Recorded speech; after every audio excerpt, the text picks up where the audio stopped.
eu queria perguntar para vocês, o que é indignação? Quando é que você fica indignado? Quando você vê um brutal ato de injustiça. E não interessa contra quem seja esse ato de injustiça, nós temos que nos indignar. Nós temos que demonstrar o nosso sentimento.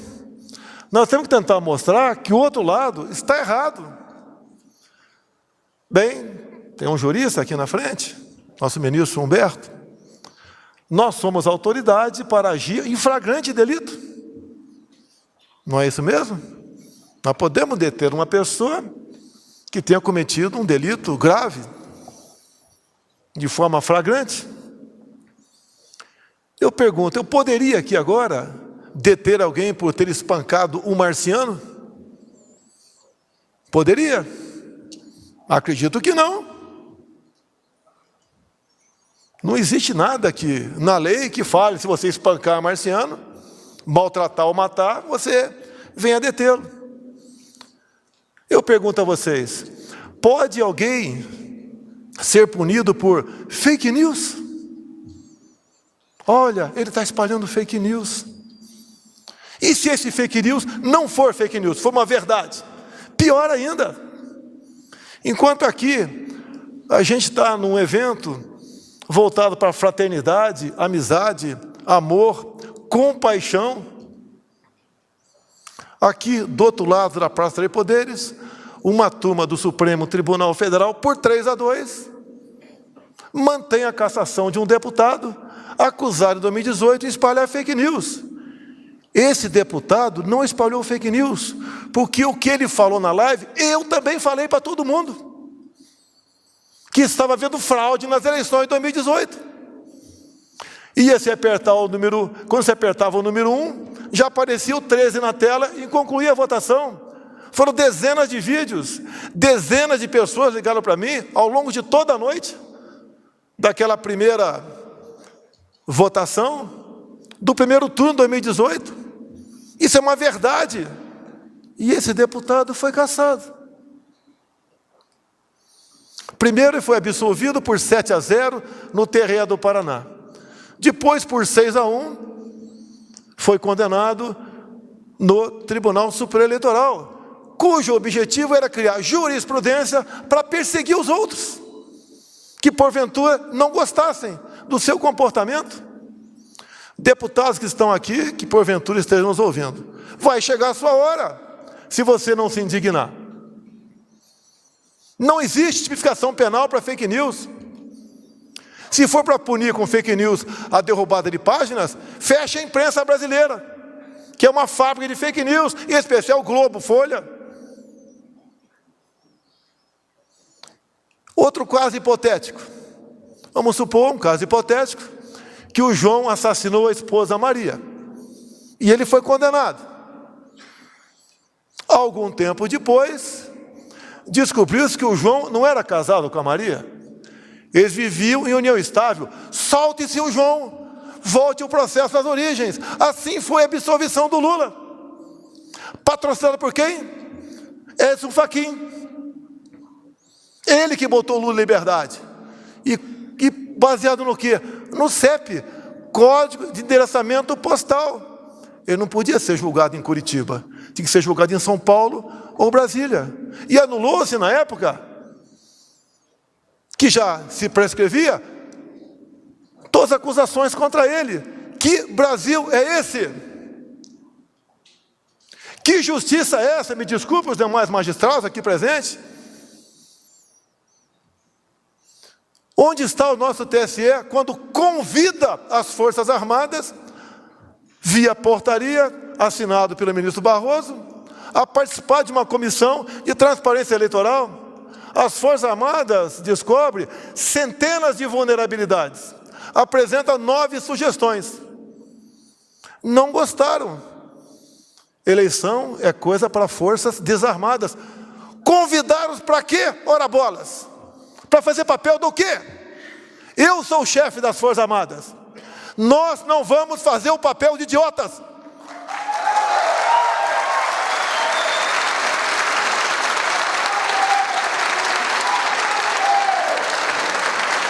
Eu tenho a obrigação de agir.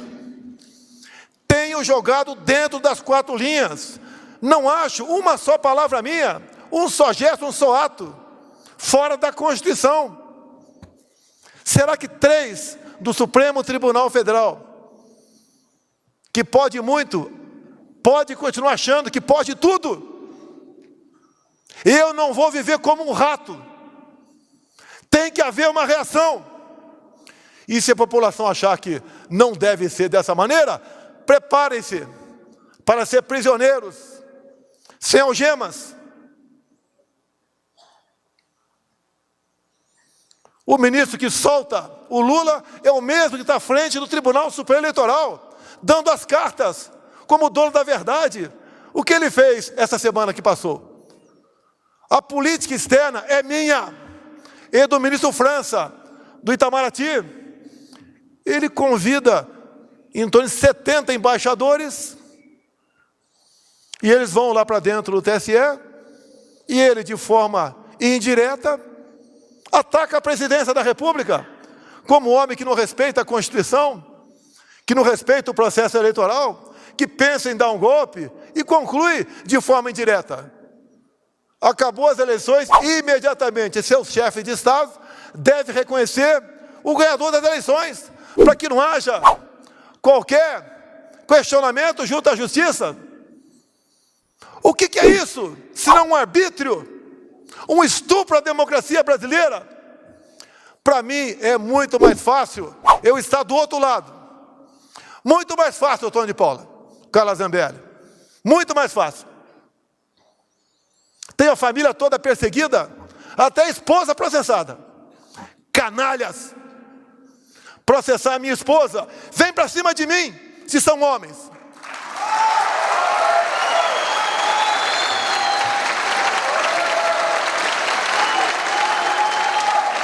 Eu sou suspeito para falar de parentes ao meu lado. A minha esposa, pelo que eu vejo, pelo que eu sei, é uma pessoa discreta, que trabalha pelos menos favorecidos, por pessoas com deficiência, aprendeu Libras, dá exemplo, porque participa ao lado da ministra da Mulher, no Dia das Mães, no horário das 20h30 da noite. Ela é processada. O que querem com isso? Essa questão, julgada agora há pouco por 3-2, o ministro Alexandre de Moraes falou: temos jurisprudência em cima do Francisquini para caçar registros e prender candidatos que, porventura, duvidem do sistema eleitoral. A dúvida, o debate, faz parte da democracia. Onde não há debate, há ditadura. Nós confiamos nas máquinas? Eu confio nas máquinas. Não confio em quem está atrás das máquinas.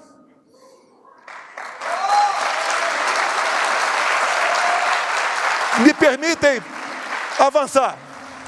Me permitem avançar. A minha segunda live do ano passado, onde eu peguei um inquérito da Polícia Federal, que foi aberto no início de novembro. Por que foi aberto? Porque um hacker fez uma denúncia. E a ministra Rosa Weber, que não sabia de nada, fez com que a Polícia Federal determinou que instalasse o inquérito. O que eu vou falar aqui está dentro do inquérito, que não tinha qualquer classificação sigilosa até aquele momento. E lá está escrito dentro do inquérito, porque o delegado encarregado do inquérito pediu ao TSE informações. O TSE informou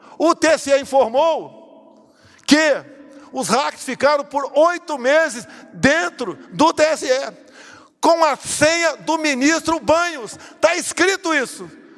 E essa imprensa não enxerga isso? Vai falar amanhã que eu estou atacando as urnas eletrônicas? Vocês serão os primeiros a ser perseguidos no futuro. Pode ter certeza disso. Os hackers tiveram 8 meses com a senha do ministro Banhos. Nos primeiros dias, o delegado encarregado do inquérito pediu os logs. 7 meses depois, o TSE informou, está no processo, que os logs foram apagados por uma firma terceirizada que fazia manutenção dos computadores. Os logs são entregues no mesmo dia, no dia seguinte. É como um backup. Por que 7 meses? Ficaram arrumando o que dentro do TSE? Porque só sobra margem para desconfiança. Será que o Datafolha está perfeitamente alinhado com o que está previsto no resultado do TSE? Nós não podemos ver sobre suspeição. Até num casal. Tem que sentar e conversar. Por que os técnicos do TSE não conversam com os técnicos das Forças Armadas que foram convidados a participar do critério? Queriam a participação das Forças Armadas como a moldura de uma fotografia para dar ar de credibilidade. Esqueceram que eu sou o chefe das Forças Armadas. O que queremos no nosso Brasil? Ganhe quem ganhar as eleições. Eu entregue a faixa. Numas eleições limpas, democráticas e auditáveis.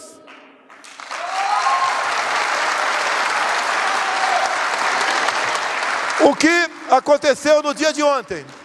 Depois do show com os embaixadores, o ministro Fachin, presidente do TSE, convida lideranças religiosas. E o título do convite era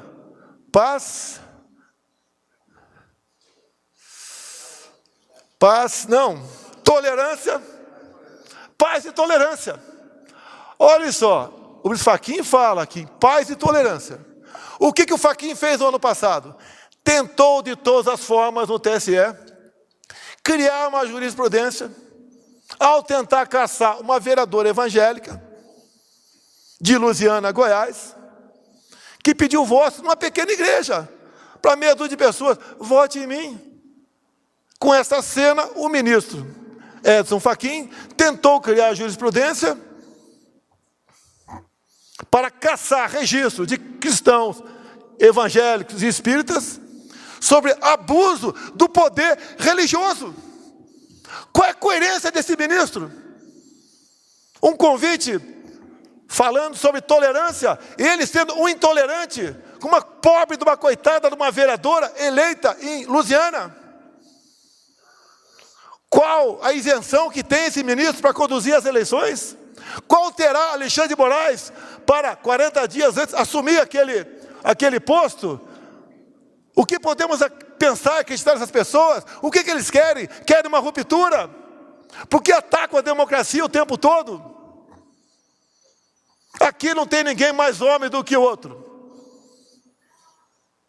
Mas nós não podemos nos curvar.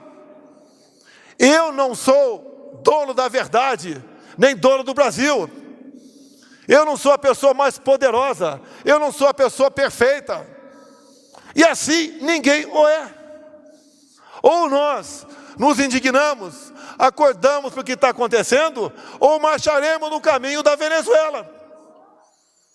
O outro lado fala em aborto, esse de forma escancarada. Ataca os valores familiares o tempo todo, como o decreto de 2009 do PNDH3, cujo capítulo mais importante é a desconstrução da heteronormatividade. O outro lado diz que vai valorizar o MST, que nós acalmamos, titulando os mesmos. Diz que vai voltar a fazer empréstimos para os países, que isso é investimento. Nós já pagamos 4 bilhões, nós, o FAT, para o BNDES, dinheiro emprestado para a Venezuela. Mineiro, se tem algum aqui. Belo Horizonte não tem metrô, mas Caracas tem, com dinheiro nosso. Esse outro lado fala em desarmar a população. Não deu certo a política de desarmamento. O Chile está sendo desarmado agora. Todas as ditaduras precederam de movimentos desarmamentistas. Povo armado jamais será escravizado.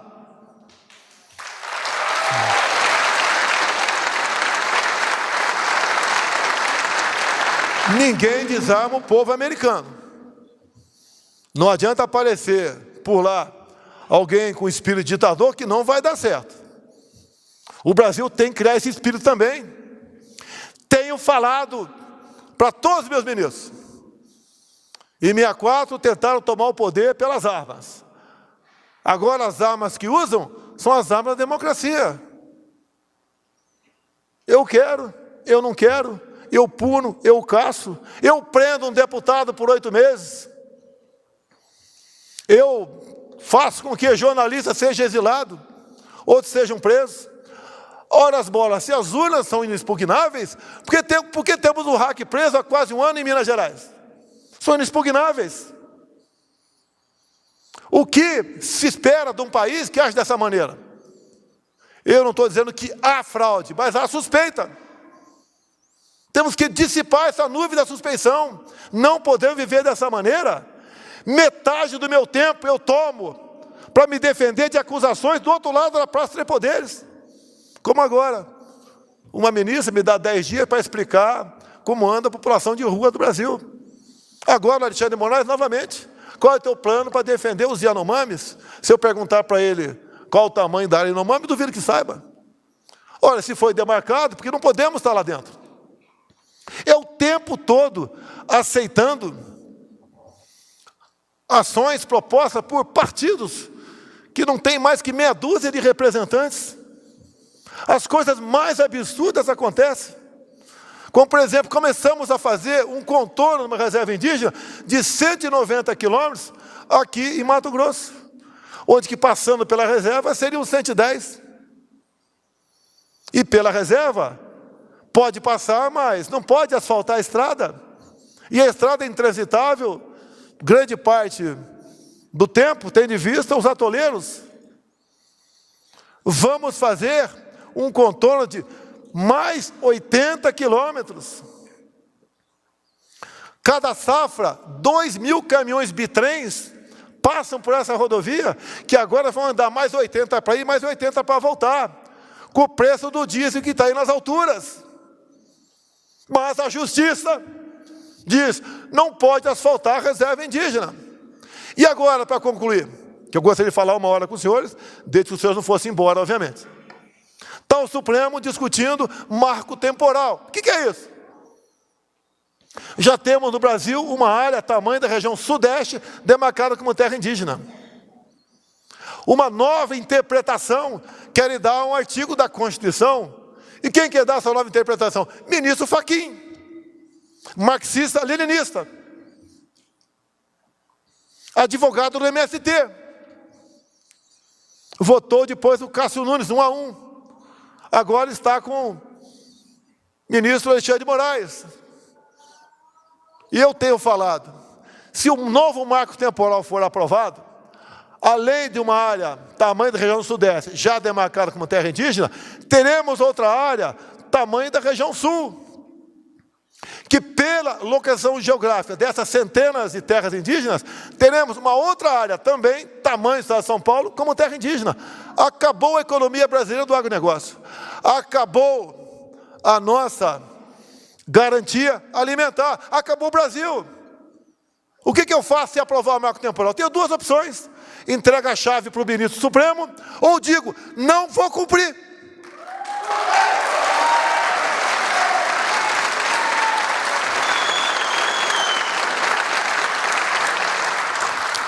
Eu fui do tempo que decisão do Supremo não se discute, se cumpre. Eu fui desse tempo. Não sou mais.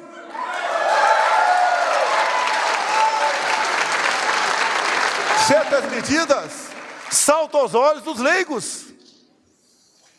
É inacreditável o que fazem. Querem prejudicar a mim e prejudicam o Brasil. Para onde vai a nossa pátria? Como está o Brasil pós-pandemia, e mesmo com essa guerra, estamos bem, levando-se em conta a maioria dos outros países do mundo. Para onde queremos ir? Por que essas decisões? Não tem um diálogo, não tem um convite para nada. É só pancada, pancada, pancada o tempo todo. Querem a volta daquele cara que roubou o país, o cara responsável por o maior ato de corrupção da Via Láctea.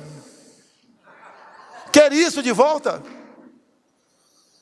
já loteou todo o futuro ministério, o outro lado, inclusive as 2 vagas para o Supremo Tribunal Federal. Cristiane, quando se fala em aborto, que nós somos contra, primeiro, eu conheço o parlamento, não vão aprovar uma proposta nesse sentido lá. Se aprovar, tem o poder de veto aqui. Mas quem aprovou o aborto na Colômbia foi a Suprema Corte colombiana. Vocês acham que aquele cara botando o advogado do PT lá, o Zanini, e outro indicado por esse, né, que está fazendo miséria do TSE, vai botar que perfil de gente lá? Não adianta o André Mendonça pedir vistas, que ele é um evangélico. Vão passar o trator em cima dele. O que vão fazer com a nossa pátria? Olha o que está sendo feito via Assembleia Constituinte no Chile. Um país estava redondinho na economia, que crescia no mínimo 5% próximo disso, todos os anos. Olha para onde foi. E olha que lá o voto é no papel. O outro lado ganhou porque o pessoal, né, resolveu se acomodar. Eu sou isentão, eu sou limpinho, uso talco pom-pom. E não foi votar. Agora estão fazendo um movimento de rua. Fora presidente do Chile. Aí aqui, as andanças minhas pelo Brasil, não é no local onde eu vou, que tem 1.000, 2.000, 5.000, 10.000 pessoas. Que ali pode falar, a gente é simpático a ele. Mesmo sem ter um ônibus parado na periferia, né? Mas ao longo do percurso, como o povo nos trata, a mim e aos meus ministros. O outro lado não consegue sair às ruas. Não sai de casa. Agora diz que está com Covid. 10 dias que não vai, mais 10 dias não vai sair de casa mesmo. Que eleições são essas? Eu sou do tempo que eleições ganhava quem tinha voto nas urnas. Agora parece que é quem tem amigo no TSE. E lá tem uma sala cofre, que ninguém entra. A apuração é um ato público. Qualquer um de vocês tem que entender como são feitas as apurações. Não interessa se conheçam ou não de tecnologia. E como é feito?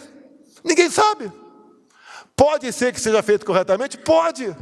Mas não podemos ter a suspeição. Não podemos terminar umas eleições onde um lado não vai se satisfazer com o resultado. E olha que eu sou o chefe do executivo. O que é normal seria o chefe do executivo estar conspirando para permanecer no poder.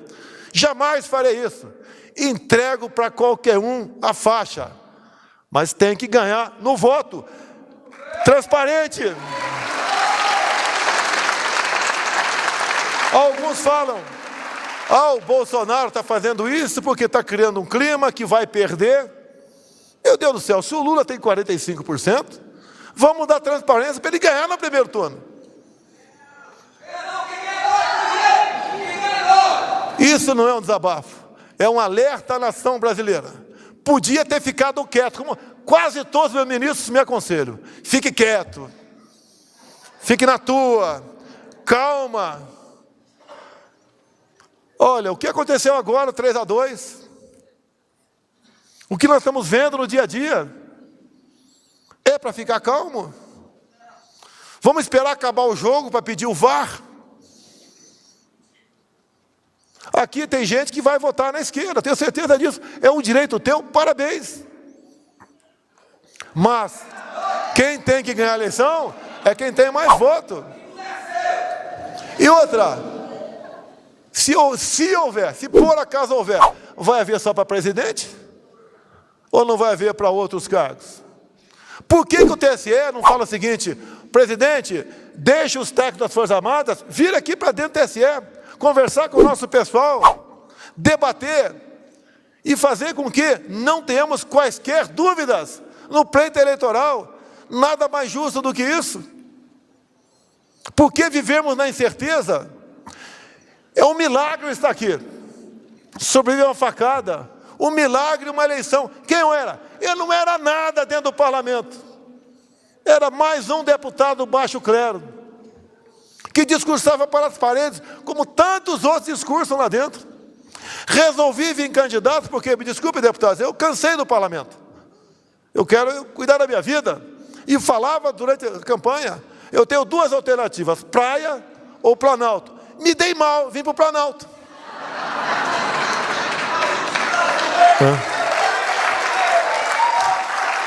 Mas eu entendo. Aqui, Otônio, a gente não pode medir a fé. Medir a minha com a tua. Não tem uma fita métrica para isso.